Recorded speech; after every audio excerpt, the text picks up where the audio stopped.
इतना घटिया पिच और इतनी घटिया सरफेस आज तक मैंने नहीं देखी है। बहुत सारे टेस्ट मैच हमने देखे, लेकिन जिस तरह से जो बांग्लादेश वर्सेस पाकिस्तान का टेस्ट मैच फिलहाल जा रहा है, 4 दिन बीत गए हैं और 4 दिन में सिर्फ 17 विकेट्स आउट हो गए। कुल मिलाकर तकरीबन 300 ओवर्स डल चुके हैं, 1800 गेंदें डल चुकी है और सिर्फ 17 विकेट्स ही यहां पर जो पाकिस्तान और बांग्लादेश के बॉलर्स हैं उन्होंने लिए हैं। तो यहां से आप अंदाजा लगाइए कि पिच किस तरह से बिहेव कर रहा है।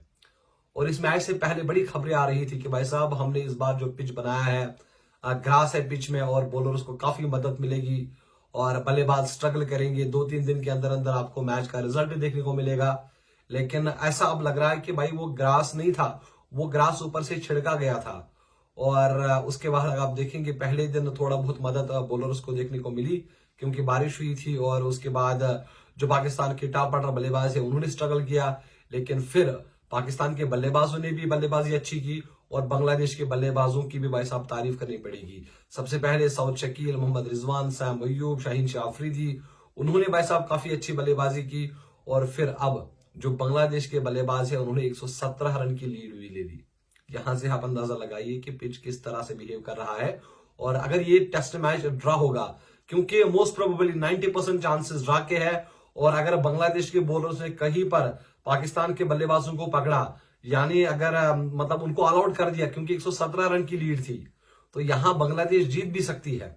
और दो ही शायद रिजल्ट्स मुझे पॉसिबल लग रही है, या तो ड्रा या बांग्लादेश अगर अभी आज के जो 90 ओवर से अगर पाकिस्तान को ऑल आउट कर देते हैं और 40-50 रन उनको बनाने होंगे, तो शायद बांग्लादेश भी ये टेस्ट मैच जीत सकता है और पाकिस्तान के जीतने के चांसेस बिल्कुल ना के बराबर है। तो ये अगर टेस्ट मैच ड्रा होता है, ये पाकिस्तान के लिए हार होगी क्योंकि होम कंडीशंस का फायदा अगर आप नहीं उठाएंगे तो फिर मतलब आपके लिए ये अच्छी बात नहीं होगी। और पहले जब टेस्ट मैच हुआ करते थे तो भाई साहब वही एक सीरीज होती थी और उसका फिर कोई मतलब नहीं था। लेकिन आज अगर आप एक टेस्ट मैच हार जाते हैं ना, तो WTC का जो पॉइंट्स टेबल उसमें काफी ज्यादा फर्क आ जाएगा।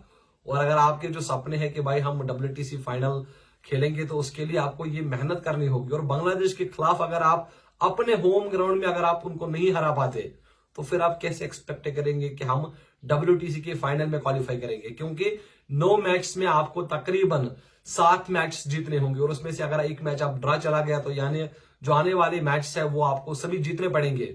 और आपको इंग्लैंड के साथ भी मुकाबले हैं, इंग्लैंड के साथ टेस्ट सीरीज है, साउथ अफ्रीका है और साउथ अफ्रीका के घर उनके घर में आपको खेलना है, तो वहां पर आप कैसे उनको हरा सकते हैं? फिर वेस्ट इंडीज है और ये मतलब 2-3 सीरीज है जो भाई साहब आपको आने वाले टाइम में खेलनी है।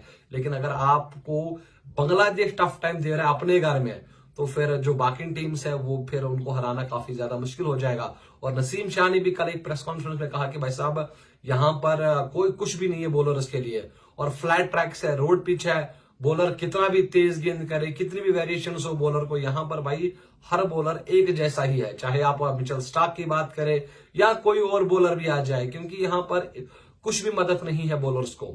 साथ ही आज की बात नहीं है, 2022 में अगर आप देखेंगे ऑस्ट्रेलिया वर्सेस पाकिस्तान के दरमियान जो टेस्ट सीरीज थी, उसमें भी मतलब पूरे टेस्ट मैच में सिर्फ 14 विकेट्स गिरे थे।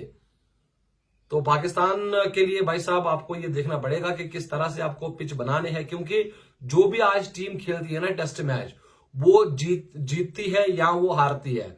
अब टेस्ट मैच अगर ड्रा हो जाता है ना, तो उसका कोई मतलब नहीं है और कोई भी टीम ड्रा के लिए अब टेस्ट मैच नहीं खेलती है। हमेशा आपको अटैक करना होगा, हमेशा आपको जीतने की कोशिश करनी है।